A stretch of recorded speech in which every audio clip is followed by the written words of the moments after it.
Welcome back, friends. If I was to do a top 10 US states with the scariest urban legends, Ohio would definitely be on the list. The video I did on Ohio's urban legends was very popular with you guys, so I went back and found some even creepier ones for a whole new video, and here we are. If you want a part 3, then leave a like and also let me know. If you want something else entirely on the channel, I can do that too. For now though, let's get comfortable. I'm Danny Burke, and this is the top 10 scary Ohio urban legends, part 2. Starting off at number 10 now, we have GORE Orphanage. Legend says that in 1903, Mr. and Mrs. Sprunger founded GORE Orphanage in Vermillion, Ohio. Soon there were over 100 boys and girls living there. Then rumors of the orphans' mistreatment began. They say that Mrs. Sprunger would cook cows' heads and lungs and force the children to eat them or starve. Mr. Sprunger would also beat the kids with a leather strap until their bodies were covered in welts and bruises. He would also rent out the children to local farmers as slave labor. The children were only allowed to wash themselves once every 2 weeks and all had to use the same exact dirty bathwater. Their rooms were infested with rats that bit them as they slept. Eventually, the children tried to escape. Sometimes alone or sometimes in groups,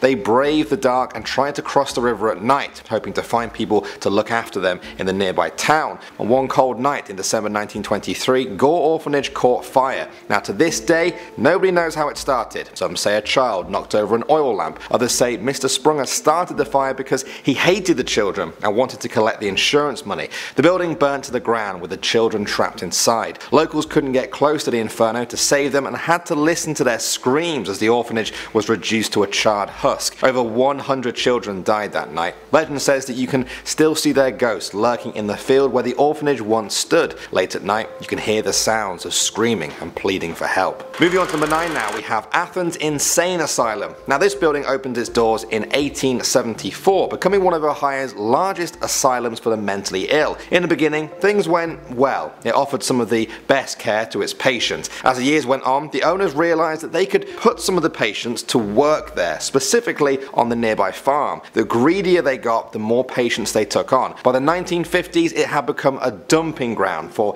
anyone that a family couldn't afford or simply didn't want to look after. At 2,000 patients, it was now 3 times over its capacity, yet the number of staff remained unchanged. Patients were forcibly restrained for days at a time, left in crowded rooms meant for one person, and regularly beaten by staff. In 1993, the hospital finally closed its doors. The remaining buildings were left to Ohio University. In the years after, students would tell tales of strange figures standing in the empty wings in the former hospital. For me though, the creepy part is the report of a stain on the top floor of the building. They say it's of Margaret Skeeling, a patient who went missing in 1979. She was found 42 days later in an abandoned ward. Tests show that she died of heart failure, yet she was found naked next to her clothes folded neatly on the floor. To the horror of those who found her, the body had decomposed so badly that a stain had seeped into the actual concrete. It couldn't be scrubbed away, and they say to this day the stain can still be seen. Next up at number 8 now, we have the Melonheads. These humanoid creatures are said to be found in Lake County, Ohio. Now according to legend, the government ran a number of secret experiments on local children there. A man called Dr. Crow performed the experiments on children in an orphanage. The government hoped that they wouldn't cause as much of a stir that way because nobody would care about the children. Not my words, theirs. Or potentially theirs. The results of the experiment were shocking. The children's hair began to fall out and their bodies mutated, increasing their head to a gigantic size as a result of injecting them with excess fluid. The children feared for their lives. They grouped together and overthrew the twisted doctor, murdering him one night in the orphanage. Then they set fire to the building and fled to the woods to become feral. In the years since, locals have reported seeing fully grown adults with huge heads darting through the trees. While this is already creepy by itself, they also say that the so-called Melonheads are now cannibals, feeding on any person that wanders too close to the woods. Moving on to number 7 now, we have the Reformatory. This is an old prison built in 1896 and designed by Levi T. Schofield. He wanted the place to inspire the inmates to experience a spiritual spiritual renewal and give up their harmful lifestyle, repent their wrongdoing. In the end though, it gained a reputation for death, after more than 200 people died there over the years. These days, people say that the building is haunted by the spirits of the dead. One such person is Helen Glatke, the wife of the prison's one-time warden. She was accidentally shot in the lung when a gun fell off a shelf. Now legend says though that she actually killed herself, and the whole accident story was nothing more than a cover-up. Then there's the rumours of a prisoner setting himself on fire in his cell, an old woman roaming the grounds, and also the hole. The hole was said to be a confinement space in the basement of the prison, designed for 20 people at most. However, guards would cram it full of prisoners just to torture them. The pain and anguish suffered within the walls are said to still remain and be heard on cold dark nights. Moving on to number 6 now, we have Franklin Castle. This Victorian era building is said to be the most haunted house in Ohio, bar none. It's a bold claim, but the story seems to back it up. It was built in the 1880s by a grocer turned banker called Hans Tiedemann. Despite being rich, his life was struck by a number of tragedies. In that house, his 15-year-old daughter died, so too did his mother and 3 other children who died in infancy. His wife became so overcome with grief that she became despondent. He attempted to distract her by turning the house into a sort of castle. He built elaborate tunnels, prominent gargoyles, and a sprawling network of rooms. He stopped though when his wife also passed away. He sold the property. It changed hands a number of times over the decades, and then in the 1960s, reports of hauntings in the house began to spread. There were strange electrical surges, the sound of babies crying, and a mysterious woman in black who roamed the hallways at night. In 1975, human bones were said to be found in a closet in the house. Now since then, there have been reports of an axe murderer there, a mass shooting of Nazis in the basement, and even the hanging of one of the original daughters of the family. People may dispute some of the stories, but some people who visit agree that a lasting presence can definitely be felt at old Franklin Castle. Moving on to number 5 now, we have the Loveland Frogmen. This is a really weird one, guys, and I'm saying this as a guy who has done more urban legends videos than he's had hot dinners. Residents of the town of Loveland have been reporting since 1955 that amphibious men live along the river there. The first sighting occurred when a businessman claimed to have witnessed 3 bipedal quasi-reptilian entities congregating by the side of the road. The man pulled his car to the curb and watched the creatures for about 3 minutes. He described them as being 3 to 4 feet tall, covered with leathery skin and having webbed hands and feet. While they had some human-like features, he said that they had distinctly frog-like heads. Just before the creatures left, one of them seemed to wave what the witness described as a wand above its head.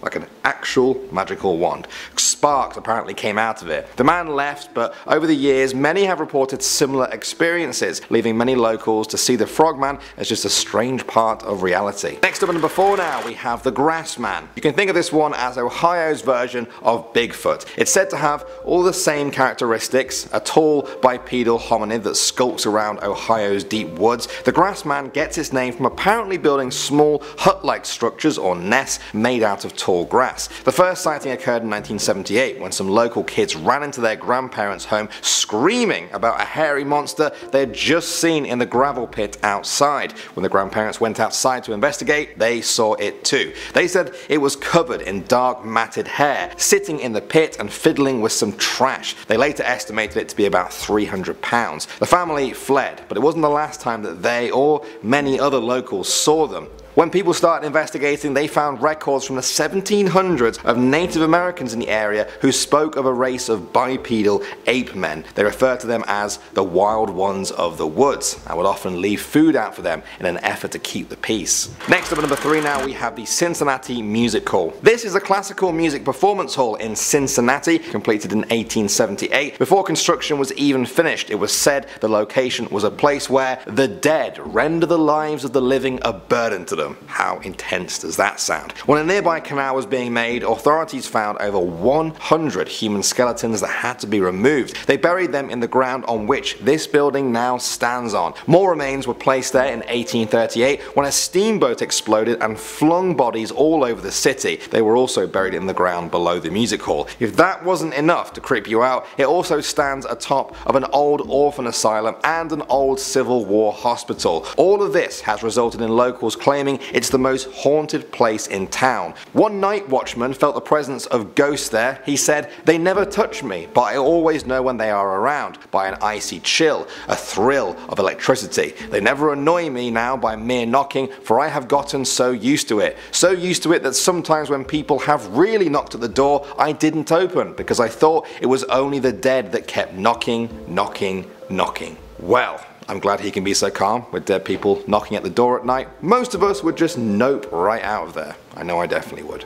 Moving on to number 2 now, guys, we have Lake Hope Furnace. During the Industrial Revolution, this furnace was used to process iron ore gathered from the area's sandstone bedrock. After 20 years, the furnace is shut down, but some say creepy stories still remain. They say that in order to ensure the furnace continued operating at night, watchmen were employed to tend to the furnace fires. On one fateful night, a watchman was walking along the platform with his lantern when he slipped in the darkness and fell into the bubbling ore inside the furnace. He screamed out for help, but was consumed in seconds. Now, legend says that on stormy nights, a ghostly watchman returns to make his rounds. There have been dozens of reports of a dark figure carrying a lantern walking along the top of Lake Hope Furnace. Some even say the figure continues pacing back and forth across the furnace until lightning strikes nearby, causing him to disappear until the next stormy night. And finally now, at the number 1 spot, we have the Wickerham Inn. In the 1790s, a man called Peter Wickerham moved to Adams County, Ohio and opened an inn. It was very popular and saw many coach drivers and locals stopping there to drink, eat and converse.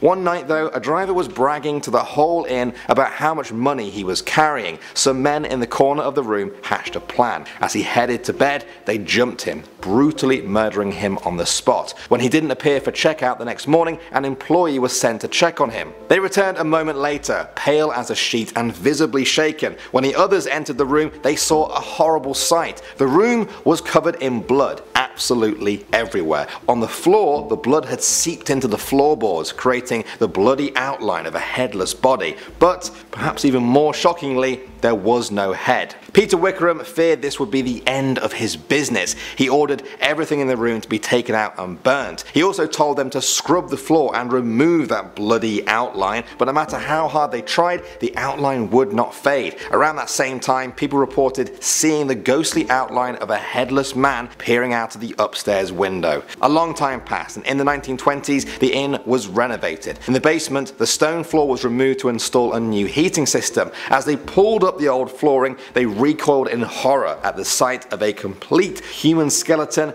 complete except for the skull. Well, thank you Ohio for some more scary stories. I want to hear everyone from Ohio in the comments section letting me know if you want a part 3. If you're not from Ohio, where are you from? Have I done an Urban Legends video about your home? If I haven't, why not? What's wrong with me? Alright, enough questions for now. Thanks for watching. As always guys, my name is Danny Burke and I will see you all in the next video.